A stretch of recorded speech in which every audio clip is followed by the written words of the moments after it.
ಹೋರಾಟ ಇದೆ ಈ ಬಾರಿ. ಯಾರು ಗೆಲ್ಬಹುದು ಅನ್ನುವಂಥದ್ದನ್ನ ಗೆಸ್ ಮಾಡೋಕ್ಕಾಗ್ತಾ ಇಲ್ಲ. ಬಹಳ ದೊಡ್ಡ ಅಂತರದ ಗೆಲುವು ಈ ಥರದ್ದೆಲ್ಲ ಬಹುಶಃ ಕಷ್ಟ. ಗೆದ್ರೆ ಕೆಲವೇ ಮತಗಳ ಅಂತರದಲ್ಲಿ ಗೆಲುವು ಅನ್ನುವಂಥ ರೀತಿಯಾಗಿ ಬಹಳ ವಿಶ್ಲೇಷಣೆ ಆಗ್ತಾ ಇದೆ. ಬಹಳ ಜಿದ್ದಾಜಿದ್ದಿನ ಚುನಾವಣೆ ಬಗ್ಗೆ ಕೆಲವೊಂದು ಅಭಿಪ್ರಾಯಗಳನ್ನು ಕೇಳೋಣ.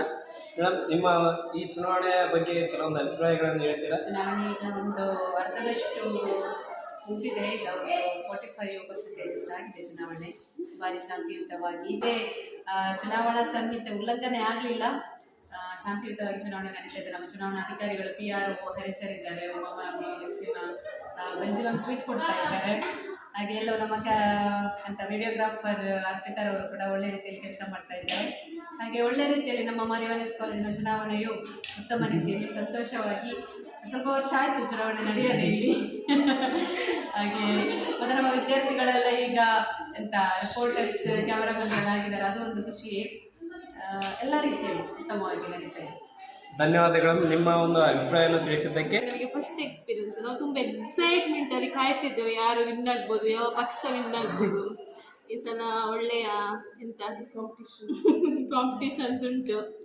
ಅದಕ್ಕೆ ನಾವು ಕಾಯ್ತಾ ಇದ್ದೇವೆ. ಕಾಲೇಜ್ ಒಳ್ಳೆ ಇದಾಗಲಿ, ಮುಂದುವರಿಲಿ ಒಳ್ಳೆ ರೀತಿಯಲ್ಲಿ ಅಂತ ಕಾಯ್ತಾ ಇದ್ದೇವೆ ನಾವು ನೋಡಲಿಕ್ಕೆ. ಧನ್ಯವಾದಗಳು ನಿಮ್ಮ ಒಂದು ಅಭಿಪ್ರಾಯವನ್ನು ತಿಳಿಸಿದ್ದಕ್ಕೆ. ಈ ಚುನಾವಣೆ ಬಗ್ಗೆ ನಿಮ್ಮ ಅಭಿಪ್ರಾಯವನ್ನು? ಹೊಸ ವಿದ್ಯಾರ್ಥಿ ಸರ್ಕಾರ ರಚನೆಗೋಸ್ಕರ ನಾವು ಬಹಳ ವ್ಯವಸ್ಥಿತ ರೀತಿಯಲ್ಲಿ ಚುನಾವಣೆಯನ್ನು ಮಾಡಬೇಕು ಅಂತ ನಾವು ಪ್ರಯತ್ನ ಪಟ್ಟಿದ್ದೇವೆ.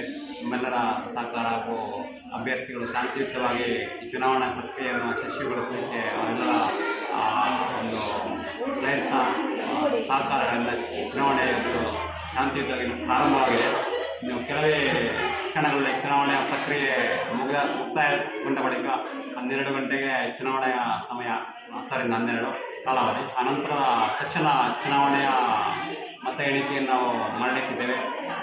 ಫಲಿತಾಂಶಗಳನ್ನು ಘೋಷಣೆ ಮಾಡಲಿಕ್ಕಿದೆ.